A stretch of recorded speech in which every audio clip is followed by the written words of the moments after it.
Hello everyone. तो आज का न्यू टॉपिक स्टार्ट करते हैं। डिपॉजिट इकोनॉमिक का पार्ट है और कल मैंने आपको पढ़ाई थी पॉलिटी। आपको वीडियो पसंद आई तो उसको ना लाइक कर देना और वीडियोस के लिए चैनल को सब्सक्राइब कर लेना। और हमने पार्ट 5 से स्टार्ट किया था बट हम उसको पूरा ही स्टार्ट करेंगे। पार्ट 5 से मैंने इसलिए स्टार्ट किया था, आपको सब कुछ बहुत अच्छे से समझ आएगा अगर आप पार्ट 5 से स्टार्ट करोगे। और हम सिर्फ एक टॉपिक वाइज चलेंगे, हर बार टॉपिक वाइज चलेंगे। जैसे कि हमने पहले प्रेसिडेंट पढ़ा, फिर हम वाइस प्रेसिडेंट पढ़ेंगे, फिर हम पीएम एंड उसके काउंसलिंग पढ़ेंगे। इस टाइप से हम अपने टॉपिक्स को कवर करते हुए चलेंगे। तो आप बस वीडियो को लाइक कर देना और उस वीडियो को शेयर कर देना। तो चलिए आज को ही पढ़ लेते हैं। डिपॉजिट स्टार्ट करती हूँ। तो यहाँ मैं आपसे कंफर्म कर रही हूँ कि हम पॉलिटी स्टार्ट करेंगे, तो आप बस उस वीडियो पे ना अच्छे से लाइक वाइक कर देना और व्यूज़ आ जाएंगे तो मैं पॉलिटी स्टार्ट करा दूँगी। ठीक है, तो चलिए स्टार्ट करते हैं। डिपॉजिट, तो डिपॉजिट में आपके बैंक और पोस्ट ऑफिस होते हैं। ठीक है, बैंक में आपके फिक्स डिपॉजिट होती है एक, ठीक है, और डीडी डिमांड डिपॉजिट होती है। ठीक है, पोस्ट ऑफिस में आपका एफडी और डीडी दोनों होते हैं। ठीक है, इसको मेज़रमेंट कैसे करते हैं? मेज़रमेंट ऑफ मनी आपकी होती है इंडिकेटर। ठीक है, सीसी यानी कि करेंसी प्लस नोट। बैंक होता है आपका पीओ होता है। ठीक है, इंडिकेटर्स आपके M1 M2 M3 M4 होते हैं। ठीक है, करंट नोट, करेंसी और नोट सब में होते हैं। ठीक है, बैंक में आपके M1 और M2 की एफडी नहीं होती है, उसका फिक्स डिपॉजिट नहीं होता है, बाकी सब में होता है। ठीक है, और ऐसे ही पीओ पोस्ट ऑफिस में भी आपका फिक्स डिपॉजिट M1 M2 और M3 में नहीं होता, बल्कि इसमें डीडी भी नहीं होता, दो में, M1 और M2 में। ठीक है, अब देखो M1 और M2। ठीक है, M1 और M2 में क्या है? ये आपकी नैरो मनी है। कैसा मनी है? नैरो। और वहीं M3 और M4 में आपका ब्रॉड मनी आता है। ठीक है, फिर आता है टाइप्स ऑफ मॉनेटरी पॉलिसीज़। कितने टाइप की होती है? दो टाइप की होती हैं, एक्सपोजनरी और आपका कॉन्ट्रैक्शनरी। ठीक है, एक्सपोजनरी में आता है व्हेन आरबीआई को मनी फ्लो, ठीक है, इंक्रीज़ करना होता है और रेट ऑफ इंटरेस्ट को डिक्रीज़ करना होता है और सीआरआर को डिक्रीज़ करना होता है, यानी कि करंट रेपो रेट। ठीक है, इसको डिक्रीज़ करना होता है। ठीक है, और वहीं कॉन्ट्रैक्शनरी में आपका मनी फ्लो कम होता है, रेट ऑफ इंटरेस्ट बढ़ता है, सीआरआर भी बढ़ता है और एसएलआर भी बढ़ता ही है। ठीक है, एक्सपेंशनरी में आपका जिस रेट पर आरबीआई बैंक को लोन देता है वो, ठीक है, करंट रेपो रेट होता है। ठीक है, प्रमोशन फॉर एक्सपेंडिंग, ठीक है, कैशबैक रेफरल्स जिसमें मिलते हैं, और in the time of recession के टाइम पे। ठीक है, और वहीं कॉन्ट्रैक्शनरी में आपका प्रमोट करता है सेविंग्स को।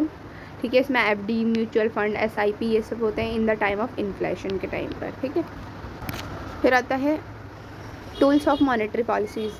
ठीक है, टूल्स क्या क्या है इसके? देखो 10 होते हैं टोटल। ठीक है, 5 आपके क्वांटिटेटिव होते हैं और 5 क्वालिटेटिव होते हैं। ठीक है, क्वांटिटेटिव में आपका सीआरआर आता है जो कि आपके 2 होते हैं। ठीक है, एक होता है कैश रिसर्च रेशो और एक होता है current repo rate.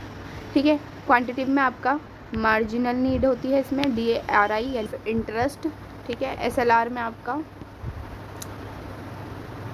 Statutory liquid ratio आता है। ठीक है, और इसमें आपका मॉरल सुसेशन आता है, डायरेक्ट एक्शंस होते हैं और क्रेडिट रैशनिंग होती है। ठीक है, OMO ओपन मार्केट ऑपरेशन होता है, इसमें RRR रिजर्व रेपो रेट होता है, क्वांटिटेटिव होता है। ठीक है, CRR कैश रिजर्व रेशो, यानी कि bank have to deposit a part of their capital with RBI। ठीक है, यानी कि बैंक को डिपॉजिट करना पड़ता है एक पार्ट कैपिटल का। ठीक है, 6.50% प्रेजेंट में डिपॉजिट हुआ है। करंट रेपो रेट में आपका RBI जो है लोन देता है दूसरे बैंक्स को। ठीक है, और रेट इसका कितना होता है? 5.5 का होता है प्रेजेंट में। ठीक है, इतने पर लोन दे रहा है। RRR, ठीक है, रिजर्व रेपो रेट में क्या होता है? When commercial bank give loan to RBI, जब अलग अलग कमर्शियल बैंक जो है RBI को लोन देते हैं। OMO open market operation, when RBI brought and sold securities. ठीक है, दैट इज़ OMO। एग्जाम्पल आपका शेयर मार्केट है, प्रॉपर्टी है, ठीक है, मॉर्गेज और आपके बॉन्ड्स हैं। ठीक है, ये सब आते हैं। नेक्स्ट होता है SLR, स्टैट्यूटरी लिक्विड रेशो। ठीक है, bank have to keep a part of capital in liquid asset form. ठीक है, बैंक को ना कुछ रेट के पैसे अपने पास रखने ही पड़ते हैं। ठीक है, दैट इज़ 18% बैंक को अपने पास कैश रखना ही होता है। ठीक है, share, property, money market. Qualitative tools में आपका मार्जिनल नीड होती है इसमें। ठीक है, जिसमें आप मनी कॉल करते हो 24 आवर में, ठीक है। DRI differential rate of interest होता है जब bank give loan on 4% per annum, ठीक है, 4% हर साल पर क्या देगा, लोन देगा to handicapped SC ST and minorities, ठीक है, रिजर्व्ड लोगों को, दैट इज़ DRI। फिर आता है कंडीशंस। कंडीशंस में आती है आपकी इनकम, दो टाइप की होती है, एक होती है रूरल की और एक होती है अर्बन की। रूरल में आपका 18,000 पर ईयर में होना चाहिए और अर्बन में 24,000 पर ईयर, ठीक है। ये इसकी कुछ कंडीशंस हैं। सेकंड है प्रॉपर्टी लेस देन 1 एकड़, एकड़ सुना है ना, 1 एकड़ ज़मीन इस टाइप से, ठीक है। 1 लाख मैक्सिमम होनी चाहिए और 5 ईयर का टाइम होता है, ठीक है। मॉरल एसोसिएशंस क्या होते हैं, RBI appeal to bank keep monetary policies in mind while giving loan, यानी कि जब भी वो किसी को भी लोन दे तो RBI की अपील है कि वो उसकी मॉनेटरी पॉलिसीज़ को अपने माइंड में ध्यान से रखे, ठीक है। रिसेंशन जिसमें आपका इंटरेस्ट कम होता है और इन्फ्लेशन में रेट ऑफ इंटरेस्ट बढ़ता है, ठीक है। थर्ड है वार्निंग और सेकंड आते हैं ऑप्शंस, ठीक है, लाइसेंस कैंसिल या फिर मर्ज का, ठीक है। डायरेक्ट एक्शंस, लाइसेंस कैंसिल करना, ठीक है, डायरेक्ट विदाउट एनी वार्निंग, ये वाले बिना वार्निंग के ही डायरेक्ट एक्शन लेना। क्रेडिट रेशनिंग मतलब रेट ऑफ इंटरेस्ट जो है वो डिसाइडेड करेगा RBI, ठीक है, प्री डिसाइडेड होते हैं बिल्कुल। फिर आता है आपका फिस्कल पॉलिसीज़। फिस्कल पॉलिसीज़ क्या होती हैं, डिफरेंस बिटवीन मॉनेटरी और फिस्कल्स, बस ये आप बहुत इंपॉर्टेंट है, ये आपने अगर ध्यान से पढ़ लिया ना और ये आपको याद रहा तो अब कोई भी क्वेश्चन आएगा ना तो इजीली कर लोगे, ठीक है, इससे रिलेटेड।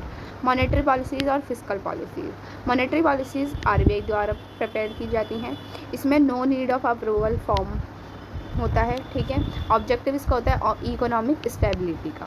वहीं फिस्कल में मिनिस्ट्री ऑफ फाइनेंस इसको देखता है, नीड होती है इसमें अप्रूवल ऑफ पर्ल्स की, ठीक है, इकोनॉमिक डेवलपमेंट इसका गोल है, ठीक है। और वहीं मॉनेटरी में मोटिव कंट्रोल, मनी सप्लाई और रेट ऑफ इंटरेस्ट होता है और यहाँ पर आपका रिड्यूस अनएम्प्लॉयमेंट होता है फिस्कल में, ठीक है।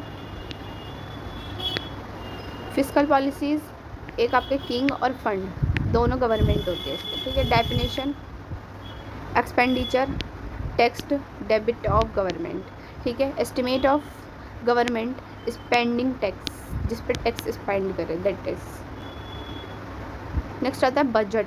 बजट क्या होता है, व्हाट इज़, तो planning for process of expenditure, यानी कि खर्च करने की जो आपका प्रोसेस है, प्लानिंग है उस वो कि हमें इतना सामान का ये लाना है, ये चीज़ इतने की है, ये इतना करना है, ये इतना करना है, दैट इज़ कि आप कितना खर्च करने का जो प्लान कर रहे हो वो आपका बजट होता है। Why we need budget, budget हमें क्यों चाहिए होता है, लिमिटेड रिसोर्सेज की वजह से, प्रॉब्लम ऑफ स्कैरिटी, अनलिमिटेड डिज़ायर्स की वजह से हमें नीड होती है बजट की।